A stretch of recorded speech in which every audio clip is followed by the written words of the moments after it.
இந்த மனிதர்களாக பிறந்துட்டாலே பார்த்தீங்கன்னா கஷ்டம்ங்கிறது கூடவே முதுகிலேயே உட்கார்ந்துருக்கும்.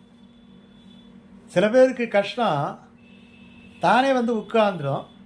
இன்னும் சில பேர் இருக்கிறாங்க அது பாட்டு அது கஷ்டம் போயிட்டே இருக்கும், அதை இழுத்து வச்சு தன் மேலே ஏறி இருக்கும்படியாக வைத்துக் கொள்கிறவர்களெல்லாம் பார்க்குறாங்க. விலை கொடுத்து வாங்குறான், அதாவது சொந்த காசில் சூனியம் வச்சுக்கிறான் அப்படின்னு சொல்கிறோம் இல்லையா, அப்படிப்பட்டவர்களையும் பார்த்துருக்குறோம்.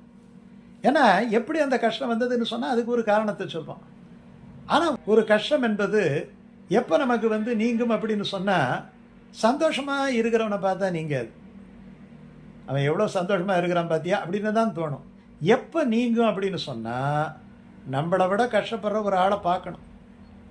அவன் கஷ்டத்தை பார்க்கும்போது அவன் கஷ்டம் தீருதோ இல்லையோ, எப்பா அந்த அளவுக்கு நமக்கு கஷ்டம் இல்லையே. அதனால தான் தமிழ் புலவர்களில் பல பேர் பார்த்தீங்கன்னா ரொம்ப கஷ்டப்பட்டுருக்குறாங்க. இன்னொரு விஷயம், அந்த கஷ்டத்தை கூட பார்த்தீங்கன்னா அவங்க மற்றவர்கள் அதை ஒரு கேலியாக துன்பம் பெறும் வேளையில் சிரிங்கன்னு சொன்னாங்க இல்லையா, அதை சிரிச்சுக்கிட்டே சொல்கிறமானா இருக்கிறான். இப்போயும் அந்த மாதிரி இருக்கிறான், அடுக்கடுக்காக கஷ்டத்தை சொல்லுவான். அது ஒரு ஆள் சொன்னார், என்ன இவ்வளோ கஷ்டம் வருது, கஷ்டம் வந்தாலும் நீ துன்பப்படுற மாதிரியே தெரியலையே அப்படின்னு சொன்னால், நான் ஏங்க துன்பப்பட போகிறேன், சந்தோஷமாக இருக்கிறவனுக்கு தான் கஷ்டம் வந்தால் ஒரு துக்கம் வரும். நான் தான் பிறந்ததுலேருந்தே கஷ்டப்பட்டுக்கிட்டு இருக்கிறேனே.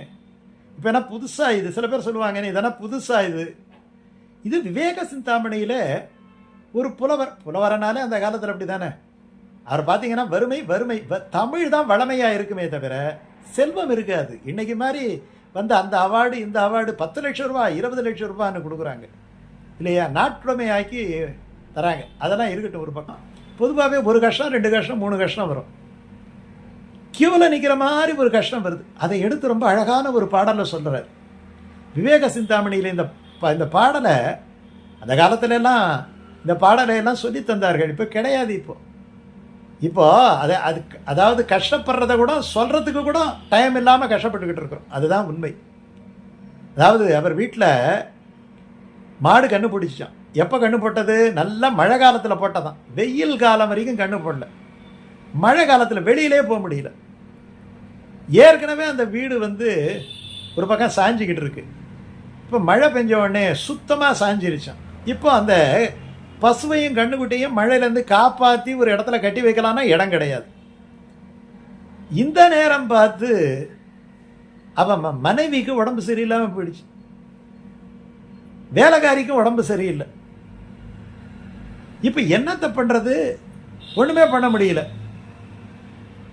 சரி, ஆனாலும் சில பேர் என்ன சொல்லுவாங்கன்னா, கஷ்ட காலத்தில் கூட போய் ஏதாவது ஒரு வேலையை சொல்லுவாங்க இல்லையா, அந்த மாதிரி சரி இருக்கிறதே இருக்குது, இதுவரை மழையே பெய்யல, காஞ்சி கடந்தது நிலம், ஏதோ கொஞ்சம் ஒரு அரை முட்டையோ 1/4 முட்டையோ விதை நெல் வச்சுருக்கிறாரு. இதை கொண்டு போய் ஒரு 1/4 காணி நிலம் இருக்குது, விதைச்சிட்டு வந்துடலாம், கொஞ்சம் மழை விட்ட மாதிரி இருக்குது அப்படின்னு நினச்சிக்கிட்டு ஓடுறாராம். ஓடும் பொழுது இவர் வெளியிலே வர்றது கிடையாது, ஏன்னா ஊரெல்லாம் கடன் வாங்கி வச்சிருக்கிறாரு. இப்போ இவர் எங்கேயோ ஓடுறாருன்னொடனே கடன் கொடுத்தவன் ஒருத்தவன், யோ இங்கே வாயா, ஒன்றை தான் தேடிக்கிட்டு இருக்கிற, நீ தப்பிச்சு ஓடிக்கிட்டு இருக்கிற, வா எப்போ தான் நீ கடன் தரப்போற, எத்தனை நாள் சால்ஜாப்பு சொல்லுவ அப்படின்னாராம். சரின்னுட்டு செய்யும், நாளைக்கு தந்துடுறேன், எப்படியாவது கஷ்டப்பட்டு தந்துடுறேன் அப்படி இப்படின்னு சொல்லி ஒரு நாள் கழிந்ததுன்னு புதுமை பித்தனை எழுதியிருக்கிறாரு பாருங்க. அந்த மளிகை கடைக்காரர்கிட்ட அவர் எப்படி கடனுக்கு வந்து ஜவாப் சொல்கிறார் அப்படின்ட்டு பார்த்தா ரொம்ப அற்புதமாக இருக்கும். அந்த வறுமை கூட சிரிக்கிற மாதிரி அந்த ஒரு நாள் கழிந்ததில் எழுதியிருப்பார். அது விவேக சிந்தாமணி பாடல் மாதிரியே இருக்கும்.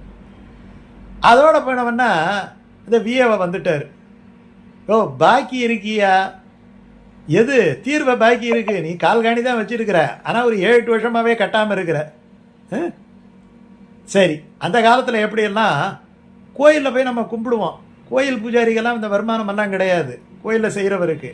அப்போ வரின்னு தலைவரின்னு இந்த கிராமத்தில் 40 பேர் 50 பேர் 50 குடும்பம் 100 குடும்பம் இருந்தால் ஒரு குடும்பத்துக்கு ஒரு மரக்கா 2 மரக்கா தரணும், எது நெல் தரணும் அப்படின்ட்டு, அதுதான் அவங்களுக்கு கூலி.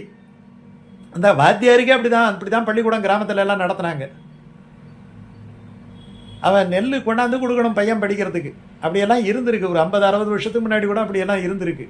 அப்போது அவர் போன உடனே அந்த குருக்கள், நானே வறுமையில் இருக்கிறேன், நீ 3 வருஷமாக தர வேண்டிய ஒரு படி நெல் கூட அந்த கோயிலுக்கு தராமல் இருக்கிறியே, நான் மட்டும் என்ன வயிற்றுல ஈரத்துணி தானே போட்டுட்ருக்கிறேன் அப்படின்னு சொல்லும் பொழுது, ஐயா என்கிட்ட தமிழ் இருக்குது, நான் போய் ஏதோ ராஜாவை பார்த்து ஏதாவது பாடி அவர் கொடுக்கறத எடுத்துக்கிட்டு அப்பயே இருந்தது கவர்மெண்ட்டை நம்பி தான் இருந்துருக்குறாங்கன்னுட்டு. ஆனால் அந்த கவர்மெண்ட்டு யார் யாருக்கு தருன்ட்டு யாருக்கு தெரியும் அப்படின்னு சமாதானம் சொல்லிட்டு போனாராம். இதை ஒரு அழகான ஒரு பாடம். ஆவீனா பசுமாடு கண்டுபட்டது. ஆவீன மழை பொழிய இல்லம் வீழ அகத்தடியாள் மெய்நோவ அடிமை சாக மாவீரம் போகுதென்று ஈரம் இருக்கணும். மாவீரம் போகுதென்று விதை கொண்டோட வழியிலே கடன்காரன் மறித்து கொள்ள கோவேந்தன் முழுதுண்ட கடனை கேட்க குருக்கள்தான் தட்சணையை கொடு என்று சொல்ல இவ்வளவு வருதான். பாவாணர் கவிபாடி பரிசு கேட்க பாவி மகன் படுந்துயரம் பார்க்கணாதே. இப்படி சங்கடப்படுறானே, கண்ணால கூட இவன் துன்பத்தை பார்க்க முடியலையே. இப்போ இந்த பாட்டை ஒரு தரம் படித்தோம்னா நம்ம கஷ்டமெல்லாம் கஷ்டமாகவே தெரியாது. ஏன்னா சின்ன கோட்டுக்கு பதிலாக பெரிய கோடு பார்த்தோம்னா சின்ன கோடு சின்ன கோடாக தெரியும். நம்ம கஷ்டமாகவே தெரியாது.